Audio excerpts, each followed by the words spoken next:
ನಂಜನಗೂಡಿನಲ್ಲಿ ಇಂದು ಮಾಜಿ ಶಾಸಕ ವಾಟಾಳ್ ನಾಗರಾಜ್ ಅವರು ಮುಖ್ಯಮಂತ್ರಿ ಬದಲಾವಣೆ ಕುರಿತು ತಮ್ಮ ಅಭಿಪ್ರಾಯವನ್ನ ವ್ಯಕ್ತಪಡಿಸಿದ್ದು, ಈ ವಿಚಾರದಲ್ಲಿ ಹೈಕಮಾಂಡ್ ಯಾವುದೇ ಆತುರದ ನಿರ್ಧಾರ ಕೈಗೊಂಡರೆ ರಾಜ್ಯಕ್ಕೆ ಅಪಾಯ ಕಟ್ಟಿಟ್ಟ ಬುತ್ತಿ ಎಂದು ಎಚ್ಚರಿಕೆ ನೀಡಿದ್ದಾರೆ. ಮುಖ್ಯಮಂತ್ರಿ ಬದಲಾವಣೆ ವಿಚಾರವನ್ನ ಗೌರವಯುತವಾಗಿ ಪರಿಗಣಿಸಬೇಕು, ಅಧಿಕಾರಿಗಳ ವರ್ಗಾವಣೆ ಮಾಡಿದಂತೆ ಸುಲಭವಾಗಿ ಭಾವಿಸಬಾರದು ಅಂತ ಕೂಡ ಅವರು ಹೇಳಿದ್ರು. ಸಿದ್ದರಾಮಯ್ಯನವರಂತಹ ನಾಯಕರು ಮೂರು ಪಕ್ಷಗಳಲ್ಲೂ ಇಲ್ಲ, ಅವರೊಬ್ಬ ಪ್ರಭಾವಿ ರಾಜಕಾರಣಿಯಾಗಿದ್ದಾರೆ ಎಂದು ವಾಟಾಳ್ ನಾಗರಾಜ್ ಅವರು ಸಿದ್ದು ಪರ ಬ್ಯಾಟ್ ಬೀಸಿದ್ದಾರೆ. ಸಿಎಂ ಬದಲಾವಣೆ ವಿಚಾರವನ್ನ ತುಂಬಾ ಲಘುವಾಗಿ ಪರಿಗಣಿಸಬಾರದು, ಸಿದ್ದರಾಮಯ್ಯನವರನ್ನ ಮುಖ್ಯಮಂತ್ರಿ ಸ್ಥಾನದಿಂದ ಕೆಳಗಿಳಿಸಿದರೆ ರಾಜ್ಯಕ್ಕೆ ಘೋರ ಅನ್ಯಾಯ ಮಾಡದಂತೆ ಆಗ್ತದೆ ಅಂತ ಅವರು ಅಭಿಪ್ರಾಯ ಪಟ್ಟರು. ಇದು ಅಪಾಯಕಾರಿ ಬೆಳವಣಿಗೆಗೆ ಕಾರಣವಾಗಬಹುದು, ರಾಜ್ಯದಲ್ಲಿ ಗಲಭೆಗಳು ಸಂಭವಿಸುವಂತಹ ಸಾಧ್ಯತೆ ಇದೆ ಎಂದು ಕೂಡ ಅವರು ಎಚ್ಚರಿಕೆ ನೀಡಿದರು. ವಾಟಾಳ್ ನಾಗರಾಜ್ ಅವರು ತಮ್ಮ ಮಾತನ್ನ ಮುಂದುವರಿಸುತ್ತಾ, ನನ್ನ ವೈಯಕ್ತಿಕ ಅಭಿಪ್ರಾಯವೇನೆಂದ್ರೆ ಸಿದ್ದರಾಮಯ್ಯನವರು ಆರೋಗ್ಯದಿಂದಿರುವವರೆಗೂ ಅವರನ್ನ ಮುಖ್ಯಮಂತ್ರಿಯಾಗಿ ಮುಂದುವರಿಸಬೇಕು ಎಂದು ತಿಳಿಸಿದ್ರು.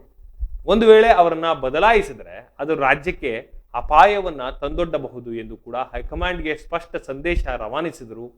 ಅಂದ್ರೆ ಕಾಂಗ್ರೆಸ್ ಹೈಕಮಾಂಡ್ಗೆ ವಾಟಾಳ್ ನಾಗರಾಜ್ ಅವರು ಕೂಡ ಸ್ಪಷ್ಟವಾದಂತಹ ಸಂದೇಶವನ್ನ ಈ ಮೂಲಕ ರವಾನಿಸಿದಂತಾಗಿದೆ. ರಾಜ್ಯದ ರಾಜಕೀಯ ಪರಿಸ್ಥಿತಿಯ ಕುರಿತು ಮಾತನಾಡಿದಂತಹ ಅವರು ಯಾವುದೇ ನಿರ್ಧಾರ ಕೈಗೊಳ್ಳುವಂತಹ ಮುನ್ನ ಎಚ್ಚರಿಕೆಯಿಂದ ಯೋಚಿಸಬೇಕು, ಯಾಕಂದ್ರೆ ಇದು ರಾಜ್ಯದ ಭವಿಷ್ಯದ ಮೇಲೆ ಪರಿಣಾಮ ಬೀರುವಂತಹ ಸಾಧ್ಯತೆ ಇದೆ ಅಂತ ಕೂಡ ಅವರು ಹೇಳಿದರು.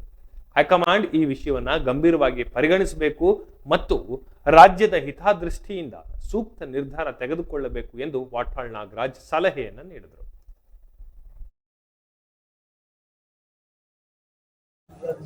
ಸರಿಯಿಲ್ಲ, ಇವತ್ತಿನ ಪರಿಸ್ಥಿತಿಗಳು ಸರಿಯಿಲ್ಲ.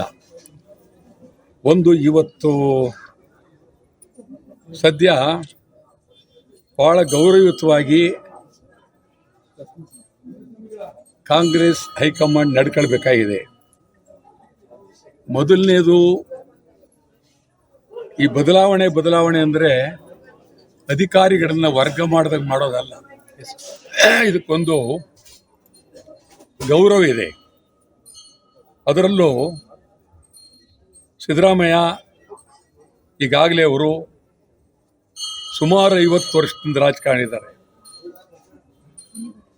ಮಂತ್ರಿ ಆಗಿದ್ದರು, ಉಪಮುಖ್ಯಮಂತ್ರಿ ಆಗಿದ್ದರು, ಹಣಕಾಸು ಸಚಿವರಾಗಿ ಇಡೀ ದೇಶದಲ್ಲೇ ಹೆಚ್ಚಿನ ಹಣಕಾಸಿನ ಆಯವ್ಯಯವನ್ನು ಮಂಡಿಸಿರ್ತಕ್ಕಂಥವರು ಸಿದ್ದರಾಮಯ್ಯವರು. ಮುಖ್ಯಮಂತ್ರಿಯಾಗಿ ಸುಮಾರು 7 ವರ್ಷ.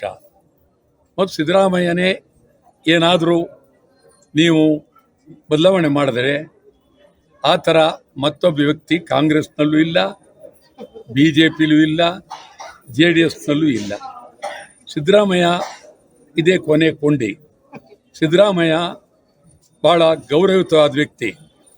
ನೀವು ಹೈಕಮಾಂಡ್ನವರು ಇದನ್ನು ಸುಲಭವಾಗಿ ತಿಳ್ಕೊಳಕ್ಕೆ ಹೋಗಬೇಡಿ. ಸಿದ್ದರಾಮಯ್ಯನ ಕೆಳಗಿಳಿಸೋದಿಯಲ್ಲ, ಬಹಳ ಅತ್ಯಂತ ಘೋರ ಅನ್ಯಾಯ, ಇಡೀ ರಾಜ್ಯಕ್ಕೆ ಮಾಡೋದ ಅನ್ಯಾಯ ಆಗುತ್ತೆ.